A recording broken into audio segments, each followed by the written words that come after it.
Menurut gue, teori gue, orang-orang yang panik saat penurunan 16% kemarin, satu adalah orang yang menggunakan futures atau leverage tinggi itu. And then yang kedua possibility-nya adalah dia membeli koin yang emang super high risk, seperti meme coins dan lain sebagainya. Itu ada possibility lain juga. Yang ketiga mungkin ya udah ikut-ikutan drama aja biar rame di Twitter.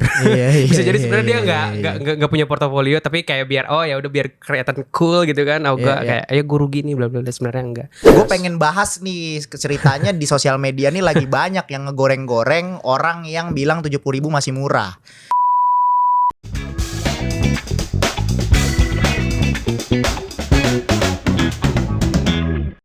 Welcome to Margin Ngalus, ngobrol asik soal fulus. Kita udah hiatus kurang lebih sebulan kayaknya ya. Yep. Around sebulan ya pas. Dan BTW gue mau ucapin minal aidin wal faizin dulu. Jadi kemarin ya emang puasa full beribadah lah ya. Dan sekarang lebaran, minal aidin wal faizin. Mohon maaf lahir batin untuk teman-teman semua. Dan back to markets.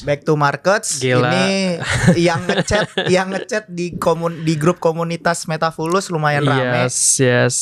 Ini sebenarnya bahas bro, ngedrop bro. Ya bro, kan? Ini apakah tops? Apakah ini kita udah kita jual aja semua, take profits everything yang udah beli di pucuk, apakah cut loss, and then ya udah kripto buruan apakah sudah selesai?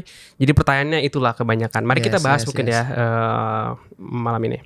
Jadi pertama-tama hari ini video direkam tanggal 15 April.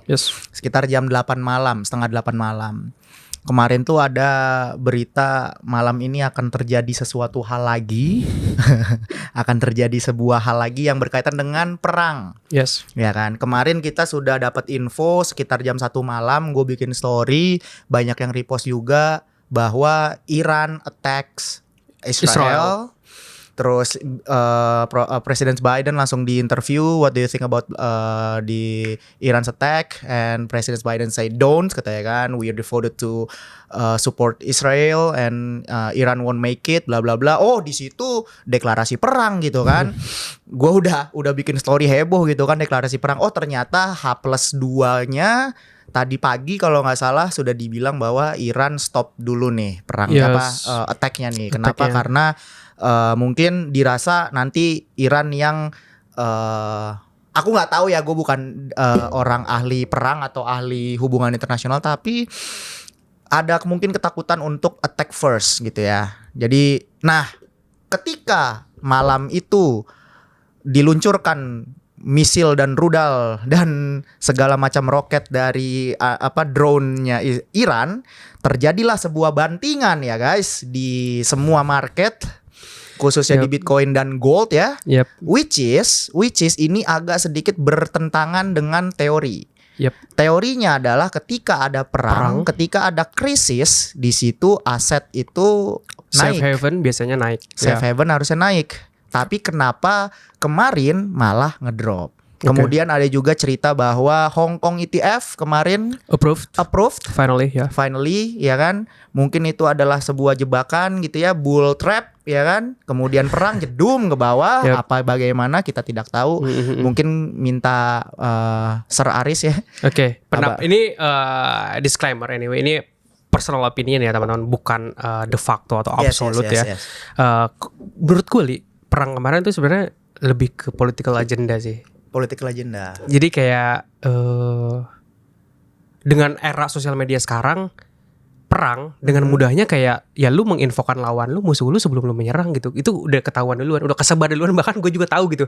Oh, Iran bakal menyerang Israel gini pakai drone. Kayak kalau lu emang niatan nyerang, bahkan mungkin lu nggak ada intelligence, nggak ada info itu nggak akan tersebar kemana-mana. Tiba-tiba meledak. Serahasia tersebut gitu.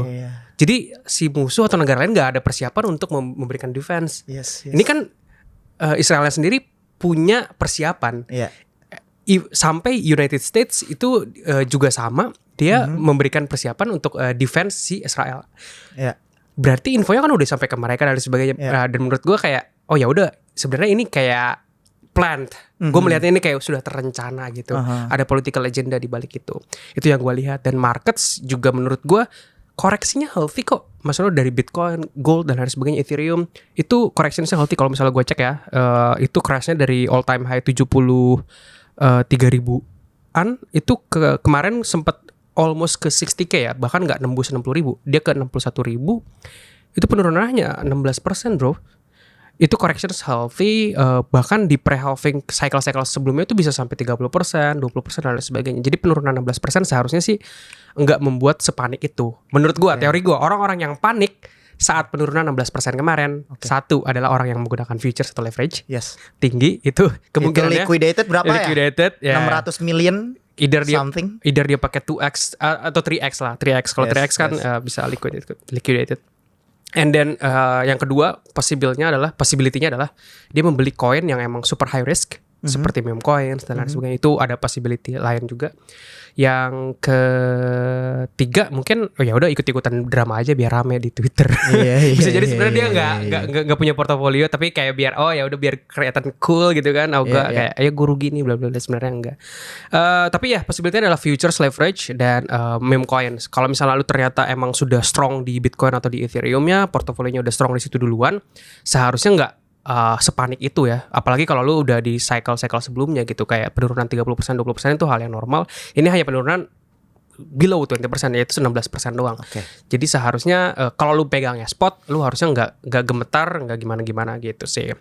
Jadi ya menurut gua pertama lebih ke political agenda, dan menurut gua lebih planned. Dan apakah ini akan escalate? Menurut gua stop. Gak akan sejauh itu. World War III? Yes, bahkan US aja kan sudah meminta Iran untuk stop lah. Jadi menurut gua nggak akan escalate sampai WW3 yang kayak super gila. World War III itu kayak worst case-nya lah. Tapi gue sangat-sangat berharap ini selesai, nggak escalate, dan post halving gue sih pengennya up only bro. Oke. Nah kemarin juga ada tweet dari satu legendary crypto traders. Siapa tuh? Bro, GCR itu dia nickname-nya di FTX dulu, dia top leaderboards-nya FTX. Ini ya, dia yang profilnya minta di screenshot. Yes, dia yang nge-call short Luna. Dia cuan multi-millions profit lah, PNL. Dia start dari $1,000 bro, tapi asetnya udah puluhan sampai ratusan juta dolar. GCR. Nah, dia tuh biasanya nge-call itu long term time frame. Jadi ketika dia melihat ada bottom, dia bisa nge-tweet, atau ngelihat ada top, dia bisa nge-tweet. Tapi untuk between that, dia biasanya nggak nge-tweet, kabur lah, postpone. Tapi kemarin nge-tweet dia saat perang, terus ada dump yang super gila, yang 16% dump itu, dia nge-tweet seperti ini. Ini boleh dibaca lah. Nah, kira-kira tweetnya itu intinya bullish lah. Kalau misalnya kalian sideline, belum masuk kripto sama sekali, belum beli Bitcoin, belum beli Ethereum, This is the time. Probably this is the last chances, the last dip ya, sebelum halving dan sebelum giga bull run dimulai. Jadi dan gue super bullish juga ya personally ya. GCR udah bullish, itu sudah menjadikan konfirmasi tambahan untuk gue. Gue juga personally bullish. Ini nggak separah itu penurunannya, correctionsnya healthy, dia masih higher low ya. Artinya market masih membuat structure bullish. Structure masih bullish. So continuations, higher highs, and then continue dia going up, itu higher chance, probability-nya super high. Tapi apakah now? Nih gue potong ya, Okay. Jadi ini kalau kita buka time frame 4 jam, mungkin nanti di ini aja. Itu kemarin itu fake out. Kemarin tuh fake out, dia symmetrical triangle, fake out. Sekarang posisi lagi retest di trend line di bawah. Ya kan, lagi retest di trend line di bawah, kurang lebih kayak gini. Terus ini ada sedikit rejection tadi jam 3 sore.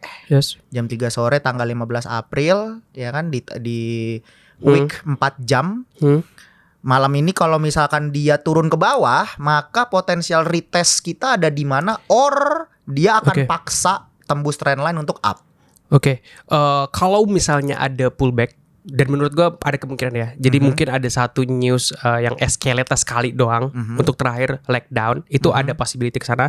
Dan menurut gue mungkin bisa ngambil liquidity orang-orang yang lagi ngelong sekarang nih. Orang-orang ngelong sekarang bullish, dari stop loss mereka mungkin di 59.000. di bawah tepat below 60k, dan menurut gue possibility-nya kalau misalnya mau buy lagi bisa di 59 atau 60.000. Tapi kalau dikasih ya. Jadi mungkin strategi terbaiknya adalah T-Wapping, atau kita ya udah beli cicil sampai halving nanti. Kalau misalnya dia ya udah di sini terus sideline, oke. Yang penting kita filled semua ordernya. Kalau misalnya ternyata ada dump juga, kalian tetap akan ada order gitu yang kalian beli nanti saat dia dump ke 59.000 atau di bawah itu sih. Dan menurut gue post halving sih up only, dan post halving harusnya nggak akan ada dump lebih dari 20% gitu. Post halving nih, sekarang tanggal 15, halving tanggal 19. Yes. 4 hari lagi guys. 4 5 hari lagi guys. Apakah akan terjadi sesuatu yang sudah direncanakan oleh muka bumi ini elitis global yang kita nggak tahu itu siapa? Kalau misalkan dia tembus dari 59.000 ke bawah, potensial di mana? 55, 52. Ini kalau gue bikin sih 52 ya. Oke, kalau dia 59.000 tergantung ya kalau dia close-nya di mana, daily close atau weekly close. Kalau misalnya weekly close itu ditutup di bawah 60.000, itu ya cukup bearish lah ya. Jadi mungkin akan ada corrections untuk orang-orang yang ya udah giga long di post halving duluan. Jadi mungkin ada manipulations dulu. Kalau misalnya ternyata daily atau weekly close below 60k, probably the next levelnya sebenarnya itu 53.000, 52.000. Oke, soalnya ini jadi 3 candle merah ya. Betul. 3 candle merah weekly ya. Betul. Okay. So that's for daily sama weekly. Jadi dipantau aja daily close sama weekly close. But overall ini adalah last chances untuk buy ya. Jadi kalaupun dia turun ke 53, 52k, beli aja. Gue personally masih yakin dia akan creating new higher high, creating new all time high. Dan 80k or 100k this year for Bitcoin. Oke. Gue sih jujur yang sangkut-sangkut di 70.000 ada sih. Banyak sih. Dan gue pengen bahas nih ceritanya di sosial media nih lagi banyak yang ngegoreng-goreng orang yang bilang 70.000 masih murah. Seseorang figur lah yang kita mungkin gue personally respect sama dia lah ya. Maksudnya karena dia mencoba untuk menciptakan banyak investor, banyak adopter Bitcoin, kripto yang ada di Indonesia. Kenapa? Karena for me itu adalah salah satu cara untuk mengambil volume uang, mata uang luar negeri untuk masuk ke rupiah, sehingga banyak orang Indonesia yang punya volume alias kekayaan yang lebih besar dari sekarang, sehingga daya beli masyarakat Indonesia membesar. Daya beli masyarakat Indonesia membesar secara makroekonomi, buying power masyarakat Indonesia membesar. Kemudian itulah salah satu syarat untuk Indonesia menjadi negara maju. Kayaknya gue ngomong agak belibet dan kepanjangan, tapi kita sebut saja Lord Timothy Ronald dan Altvesting sahabatnya ya, Kalimasada. Nah, ini jadi fenomena yang terjadi di masyarakat karena banyak followersnya yang apa ya bahasanya ya, mengeluh lah. Karena kan kelasnya mahal gitu kan. Jujur gue punya banyak temen yang beli kelas itu, dan gue mendengar cerita bahwa mereka sudah profit banyak, which is itu hal yang baik seharusnya, gitu kan. Tapi kenapa masih ada yang sangkut di atas? Dan gue nggak tahu, kata teman gue memang selalu dikeraskan untuk tidak pakai leverage alias tidak futures alias beli spot gitu ya. Dan kalau misalkan nyangkut ya kita juga nyangkut bro, gitu kan, itu juga nyangkut. Jadi as long as you buy the spot, as long as you buy the coins, itu tidak akan go to zero kecuali lu beli coin micin. Bisa jadi rakpul, gitu kan. Kalau misalkan lu mainnya di futures, lu leverage tinggi dan balance lu nggak ngerti yang namanya manajemen risk yang nggak akan kita bahas sekarang, lu nggak bisa bayar loss lu ya, lu liquid bro, goes to zero bro, gitu kan. Nah anyway, gue mau minta pendapat tuh dong tentang fenomena yang terjadi. Mungkin gue merasa dia ada melakukan kesalahan juga, bilang itu 70.000 masih murah, dia beli bla bla bla. Dia agak sedikit keras lah di sosial media gitu kan. Pendapat lu gimana? Gue ngerti kenapa dia tetap continue buying. Emang strateginya T-Wapping ya, T-Wapping. Dan dia udah tahu targetnya juga, bro. Ini yang seharusnya dimiliki convictions ini yang harusnya dimiliki juga, yang di-transfer, di-deliver juga ke followers-followersnya. Gitu. Sebenarnya gue sebenarnya buying 70k itu emang target gue adalah 150k atau 200k. Jadi sebenarnya in terms of RR, even though Bitcoin misalnya ke zero, berarti kan risikonya minus 70.000 tuh. Minus 70.000 dan upside-nya dia ke 200.000, which is kayak 2x lebih gitu. 2x, almost 3x kalau misalnya ke 200.000 ya. Jadi secara R ratio itu masih positif, dan secara risk juga kan dia udah belinya kan dari mungkin few months back gitu, nggak di 70.000. Emang itu kayak dia averaging up aja karena targetnya masih jauh gitu. Menurut gue itu strategi yang normal, tapi itu harus di-delivery, harus disampaikan, dan harus dimiliki juga mindsetnya oleh followersnya. Itu yang menurut gue mungkin ada miskomunikasi di situ, miscommunications, dan untuk followers, untuk siapapun itu, kalian juga harus punya sense of FOMO nggak masalah. Cuman kalau misalnya kalian ikut-ikutan tapi kalian nggak tahu full konteksnya, full konteksnya dia pakai uang apa nih, full konteksnya dia beli dari mana nih, average dia beli di berapa gitu. Terus kalian kayak oke, nih gue belum pernah masuk Bitcoin sama sekali, gue belum pernah masuk kripto sama sekali. Ini ada crypto influencer masuk di 70.000, berani, gede banget. Terus ya udah gue juga ikutan deh all in. Tapi lu nggak ngerti konteks dia, mungkin saat dia beli uangnya itu kayak berapa persen dari total equity, dan lu misalnya all in. Bahkan gue mendengar cerita di Twitter timeline gue adalah dia meminjam uang orang tuanya, atau pinjol dan lain sebagainya. Terus belinya di top, dan belinya bukan spot, belinya futures. Dan itu yang menurut gue perlu itu ada ya yang nge-tweet di situ ya. Ada curhat langsung. Ada gitu. Coba cari di Twitter. Curhat. Nah itu edukasi itu yang seharusnya lebih diperjelas lah, gitu kan. Untuk followers, untuk siapapun itu yang mau berinvestasi, sebelum kalian mengikuti satu sosok figur siapapun itu, kalian coba tanyalah full konteksnya gitu. Atau untuk kalian sendiri, dari semua possibility yang akan terjadi, ini kira-kira kalian akan gimana gitu. Kalau misalnya di 70.000 misalnya lu all in, lu pinjam duit dan lain sebagainya. Kalau misalnya ternyata market dumps ke 50.000, apa yang terjadi ke kalian? Sosok figur kalian yang ikuti ke saat 50.000 mungkin beli lagi. Equity masih banyak. Lu 50.000 mungkin liquidated. Habis. Dan lu harus bayar lagi pinjam. Nah itu maksudnya semua kemungkinan yang bisa terjadi di markets, anything possible ya. Kayak 100% market ke 40.000, nggak ada yang bilang impossible. Anything possible. Nah kalau itu terjadi, kalian gimana? Dan sosok figur kalian gimana? Itu yang harus ditekankan, diperjelas, dimengerti. Jadi sebelum asal-asalan ikut-ikutan all in, lu jual semua aset lu dan lu all in pakai leverage, pakai 100x, habis semua, itu sangat-sangat disayangkan gitu sih. Jadi sebenarnya nggak mau nyalahin juga, karena sebenarnya yang dilakukan sama dia bener juga. Orang T-Weping kok, dia kan selalu update video YouTube beli Bitcoin, borong Bitcoin itu secara periodikal. Itu adalah T-Web method untuk beli gitu ya. Kalau misalkan kalian sangkut terus kalian sekarang kagak ada duit untuk average down atau untuk T-Weping beli lagi, ya itu kalian nggak ngerti manage resiko gitu. Kenapa bisa nggak ngerti gitu kan? Harus belajar. Ya itu sih sebenarnya. Kalau emang mau ngikutin banget poplakan 100%, lu harus ikutin juga duitnya. Dan lu harus ikutin juga, walaupun nggak duitnya, tapi lu ikutin juga kayak habitsnya, rutinnya dan sebagainya. Kalau lu pengen benar-benar mengikuti seorang sosok figur ya. Jadi misalnya dia tiap bulan beli, ya udah lu juga harus beli tiap bulan, ikutin aja. Itu baru ngikutin. 100% diikutin, playnya dimainin gitu. Dan semua koin yang dia beli, lu beli juga, kayak nggak ada satupun yang miss, yang berbeda gitu. 100% sama. Nah itu baru ngikutin. Nah tapi kalau lu ngikutin hanya 1 play, 2 play, ada kemungkinan lu ngikutin plays yang wrong, plays yang salah, plays yang negatif. Itu yang bisa ya udah bikin lu rugi dan lain sebagainya. Ya lu jangan nyalahin, lu nggak ikutan 100% semua callsnya gitu.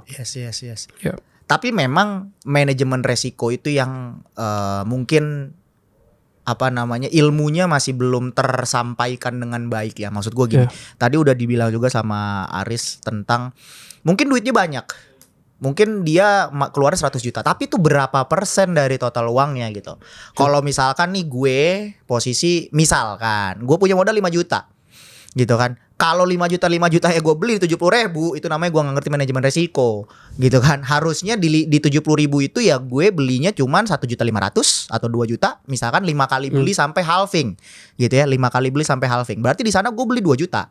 Mau dia halving jadi 100.000, ya gue baru beli 2 juta lagi di sana. Gitu.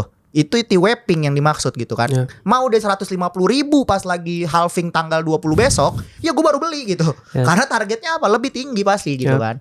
Dan kalau kayak sekarang posisinya gue baru masuk 2 juta dari 10 juta terus dia sekarang turun, gue beli 2 juta lagi, dia turun lagi ke 50.000, gue beli 2 juta lagi, gue menang bro.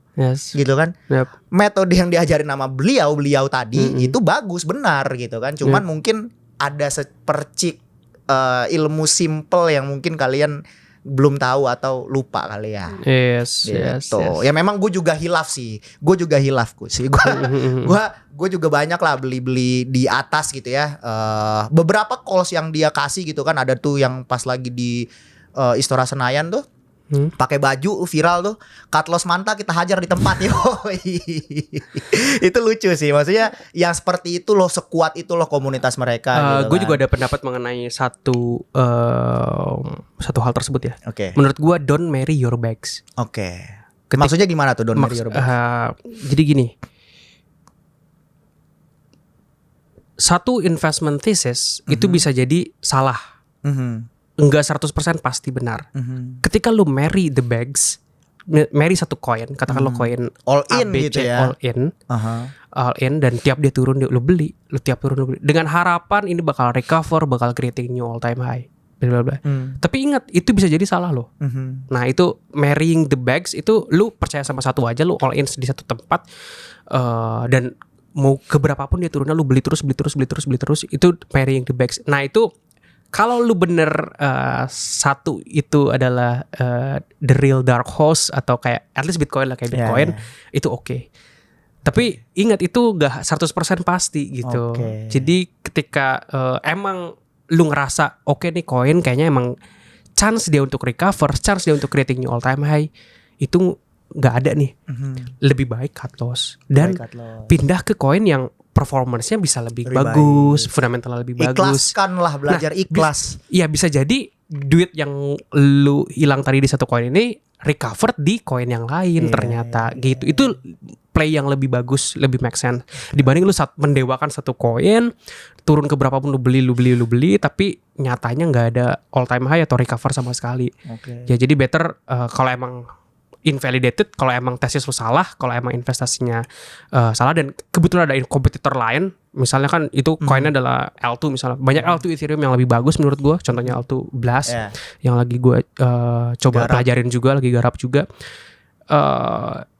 Terima aja, maksudnya kalau misalnya ini invalidated dan ada horse atau kuda lain yang lebih cepat, yang lebih bagus, performance-nya lebih oke, ya gue mendingan pindah kuda dibanding gue selalu naikin kuda yang udah pincang. Gue paksa terus tuh dimandiin, gue kasih makanan dan sebagainya. Gue tetap pakai kuda itu gitu. Gue naikin kuda yang sama terus menerus, tapi dia udah pincang dan sebagainya. Itu namanya maksa menurut gue. Lebih baik ya udah kita istirahatkan kudanya biar dia recover dan sebagainya. Kita cari kuda lain yang cepat, yang masih sehat, yang dia bisa 2 kali 3 kali. Nah kan recover tuh gitu. Jadi sistemnya maraton lah ya gitu. Gitu. Lanjut. Terakhir mungkin, kita agak sedikit review dikit ya Bitcoin tadi ya, recover. Jika dia koreksi ke bawah maka dia ke 59.000, 60.000-an. Dia turun ke bawah lagi ke angka 52.000 dan mungkin itu ini ya, strong kuat di sana ya. Ada di situ sedikit sideways terjadi dari tanggal 13 sampai terbang di tanggal 25 Februari, kurang lebih hampir 2 minggu. Ya, hampir 2 minggu terjadi sideways di sana. Jadi mungkin itu akan jadi strong support kuat jika memang turun ke bawah. Sebelum kita tutup, what's your recommendations beggar, bro? What's your recommendations beggar, bro? Komen kalau misalkan ada koin lo di bawah ya. Ya, gue mungkin coba ape juga ya. Kalau misalnya What's your recommendations beggar, bro? Yap. Oh, ke gue nih nanya. Iya, kalau di quarter ini menurut gue yang bakal outperform itu ekosistemnya Bitcoin. Dan ya udah, ekosistemnya Bitcoin berarti kan koin-koin di bawahnya ya. Kayak Ordinals, Ordi, kayak STX, Stax. Dan beberapa koin Bitcoin lainnya itu di BTC ekosistem. Ekosistem yang kedua yang menurut gue quarter ini bakal play outs atau bahkan tahun ini adalah L2 Ethereum. layer 2 Ethereum itu ada Base ecosystem sama Blast. Blast belum generated. Dia akan TGE nanti Mei. Ya, akhir Mei lah ya, tokennya bakal keluar nanti. Ya mungkin kalian bisa beli Blast atau sekarang bisa coba garap airdropnya. Itu Blast. Dan Base ecosystem dia sebenarnya masih Ethereum, tapi koin-koin under Base ecosystem, either itu meme coinsnya, gue ada beberapa meme coins di Base, dan juga ada beberapa utility coins yang menurut gue oke juga untuk DeFi ya, seperti Aerodrome. Mungkin teman-teman coba cek dia sebenarnya Velodrome di OP Stacks, terus dibuat di Base, ada Aerodrome, coba kalian cek, itu juga bullish.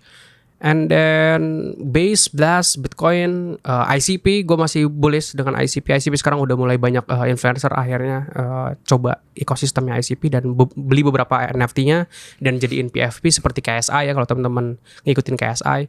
Dia juga sekarang bullish dengan crypto, dan gue punya satu akun crypto ICP yang namanya iCircle, itu followed by Ansem.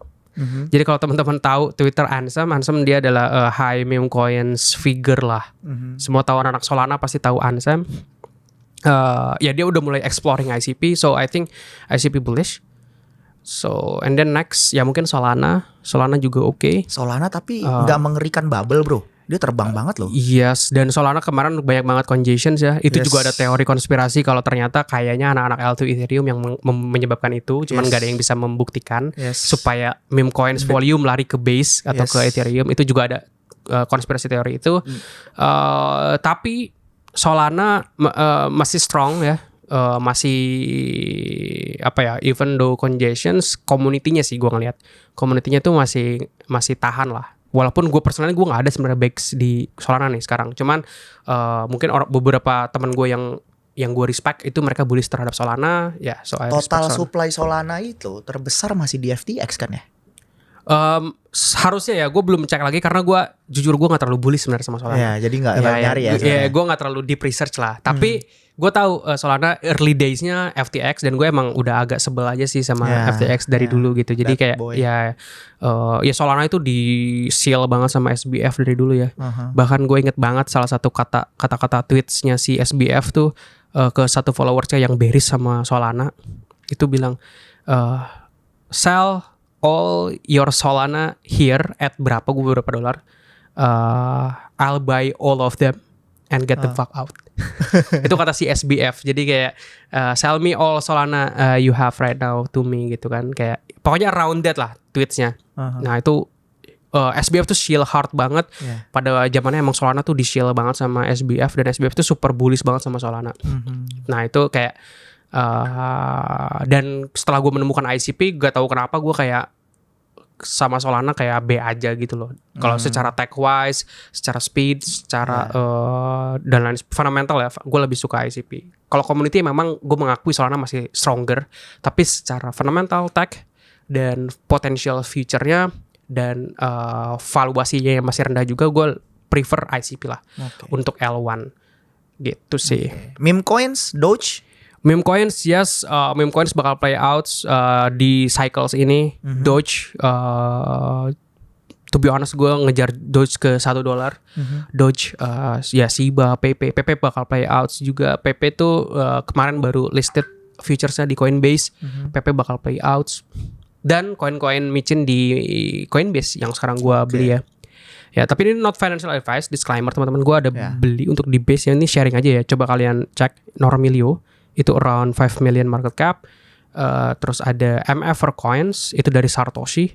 Wah itu running gila banget, tapi sekarang lagi bottom. Ya, MFR, and then Toshi, Bread, Roost. Kita pernah beli Roost, pre-sale. Sudah itu terjadi. Tapi itu udah naik 4x dan kita udah cabut.